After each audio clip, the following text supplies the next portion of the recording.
aquellos datos que son intrínsecos e irrepetibles en cualquier persona. Ningún iris de una persona es igual al otro, tampoco las huellas digitales, etcétera.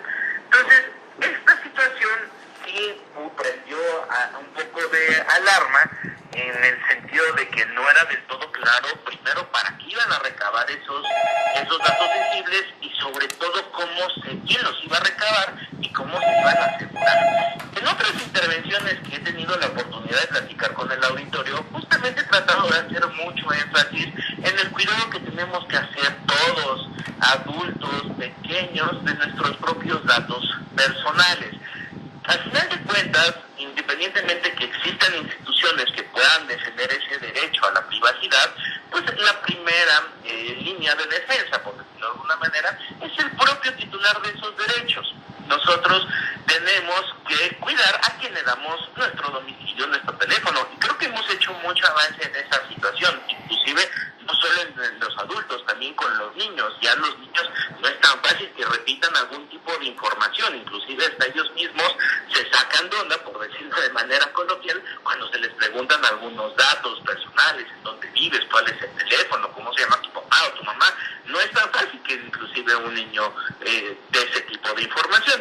Entonces, justamente este tipo de alertas surgieron al grado que inclusive el Instituto Nacional de Transparencia, Acceso a la Información y Protección de Datos, que conocemos todos como el INAI, determinó justamente la semana pasada poder presentar una acción de inconstitucionalidad justamente para combatir esta ley. ¿Por qué?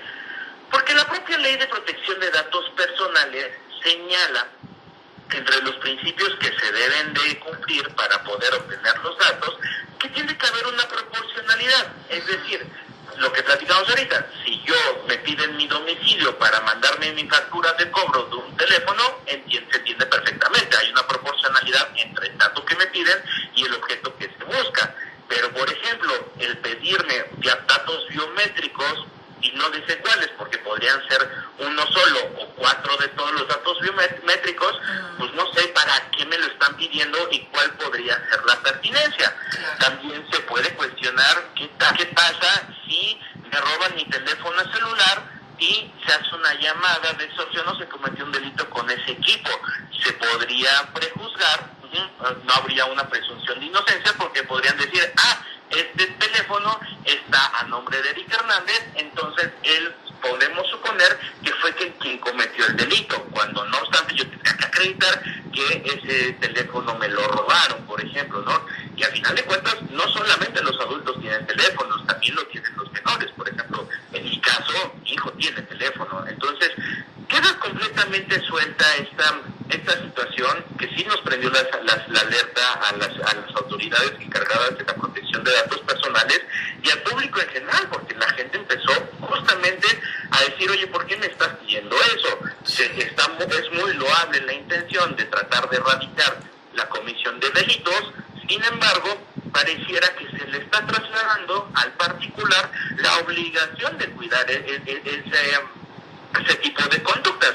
En lugar de decir, bueno, si las autoridades saben de dónde están proviniendo las llamadas, que es una línea de investigación que se están originando, por ejemplo, de penales, que no se están iniciando las señales de ahí, o que inclusive está prohibido que tengan telefonía, pues si no se puede controlar eso, y entonces se le carga al ciudadano esa obligación de proporcionar diversos datos personales, inclusive los biométricos. Situación que nosotros nos ha prestado como alerta. El INAI va a presentar esta acción, y nosotros aquí en la Comisión de Transparencia, pues justamente es seguir platicando al auditorio que efectivamente nosotros tenemos que cuidar nuestros datos personales, justamente contra este tipo de acciones que pudieran tener una cuestión que pudiéramos no entender para qué se quiere. Recordemos que nosotros somos los primeros que debemos de dar una autorización a cualquier persona, ya sea un particular o una autoridad, de usar nuestros datos personales, y también tenemos derecho a preguntarles para qué los van a usar y cómo se los van a cuidar. Y por ejemplo, en esta ley quedaba también suelto el tema de qué pasaba si en una tienda de conveniencia se adquirió un chip. Esa tienda de conveniencia iba a tener que recabar los datos y compartirlos con la autoridad, y después esa autoridad se iba a compartir a su vez con las instancias de procuración de justicia de todo el Estado, la nacional, etcétera. Entonces quedaban cuestiones muy sueltas, que justamente es lo que estamos tratando nosotros de evitar, que justamente exista este tipo de normativas, este tipo de acciones en las cuales los datos personales se traten como si no fueran importantes, cuando consideramos que sí lo son y mucho. Por eso, justamente, ser muy reiterativos con el auditorio, que tenemos que cuidar nuestros datos personales, que aquí en la Comisión de Transparencia estamos a sus órdenes para resolver dudas, para poder ir a darles cursos a las escuelas, a las asociaciones civiles, inclusive a las dependencias públicas, que tengan dudas respecto a cómo obtener y proteger estos datos personales. Esta es justamente nuestra labor, justamente que el auditorio, que la gente sepamos cómo podemos resguardar esto, cómo puedo ponerme a que obtengan mis datos, cómo puedo modificarlos, cómo puedo pedir la cancelación de un registro si ya no soy usuario de algún servicio público o algún servicio privado. Justamente que sepan que nosotros en la comisión, justamente es uno de nuestros trabajos, poder llevar esta comunicación y esta capacitación a las personas en general. Y afortunadamente hemos tenido muy buenas respuestas, la gente cada vez está más interesada, y creo que un reflejo fue justamente este movimiento que se provocó de decirle a la autoridad: oye, espérame, muy bien, qué bueno que estás señalando una ley, pero ¿por qué estás poniendo eso? Porque tu ley no es clara, sabes que no estoy conforme, porque tengo que yo la obligación de proporcionar mis datos biométricos cuando tú como autoridad no eres capaz de evitar justamente este tipo de llamadas, ¿no? Entonces, justamente esa reacción de la sociedad en su conjunto nos lleva a nosotros a saber y que efectivamente ya estamos permeando en ese conocimiento público que es la defensa de la protección de datos, ¿no? Entonces, pues invitar al auditorio, por favor, que estén muy conscientes de esta protección que tienen que hacer ellos mismos cuando detecten alguna situación irregular por parte de alguna autoridad o algún particular. Acudan con nosotros, ya nosotros podremos intervenir en caso de autoridades o canalizar las dudas al Instituto Nacional de Transparencia, y tratándose de particulares, pero bueno, que sepan que al final de cuentas estamos como instituciones al servicio justamente de la ciudadanía, justamente para poder colaborar con ellos en esta protección de derechos. Dos preguntas rápidamente, comisionado. La primera, hasta donde recuerdo, en el 2010 había un registro llamado Registro Nacional de Usuarios de Telefonía Móvil, el famosísimo RENAUT, que entiendo fue cancelado 2 años después por algunos pleitos ya en el Congreso de la Unión, y que hoy pareciera tener algunas similitudes con la que hoy se está promoviendo por parte de las autoridades en materia de telecomunicaciones. Mi pregunta, comisionado, es: mientras se resuelve esta polémica, mientras se eleva a una posibilidad de inconstitucionalidad o no, ¿en qué situación nos encontramos los usuarios de la telefonía móvil? Efectivamente, existen ya algunos antecedentes, como el que comentas, o inclusive si vemos la Ley General de Población, la propia Secretaría de Gobernación tiene la facultad justamente de tener un padrón de ciudadanos, lo cual inclusive está bien. Al final de cuentas no se ha hecho porque a través de otras instancias se ha buscado tener ese tipo de información, pero por lo menos nosotros tenemos algunas certezas. Pongo 2 ejemplos: el INE a través del padrón de electores y el Servicio de Administración Tributaria a través de los registros de contribuyentes.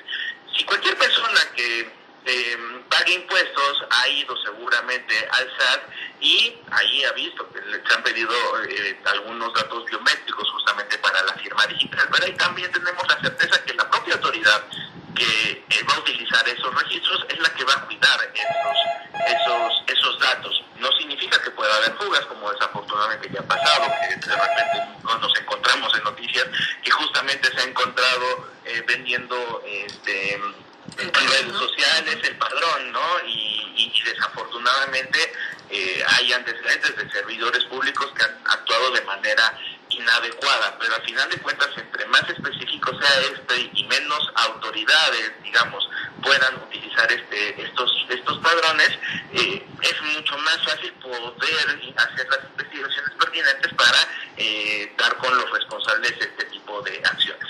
Okay, Y los usuarios, los usuarios como estamos, tenemos dos posibilidades. Primero, a final de cuentas el transitorio, efectivamente, ahorita vamos a ver si es un tema de constitucionalidad, los propios transitorios de la ley establecen como obligación a la Comisión de Telecomunicaciones justamente emitir los criterios respecto a cómo se va a obtener este padrón, es decir, falta la parte normativa reglamentaria.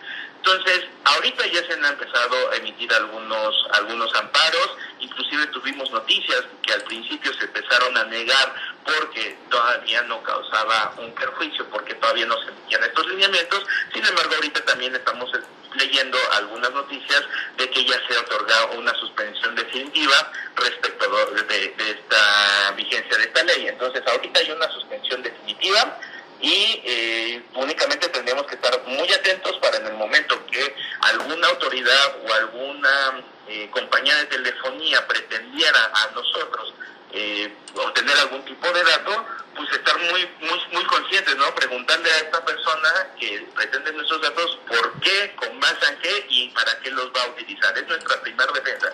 Y si hubiera alguna cuestión inadecuada que dijeran, es que ya hay un padrón y se probó una ley, pues que sepa el auditorio que ahorita todavía existe una suspensión para esa aplicación y que todavía no se sacan los lineamientos. Y en este caso, venir con nosotros y como autoridades poder hacer las investigaciones que correspondan, ¿no? Entonces, dejar al auditorio tranquilo en ese sentido, y seguramente también están al pendiente tanto de las noticias como de las redes sociales de los organismos de transparencia, es el nacional o nosotros mismos, en el cual estaremos tratando de informar qué camino va obteniendo esta circunstancia, ¿no? Muy bien, pues comisionado Eric, te agradezco mucho.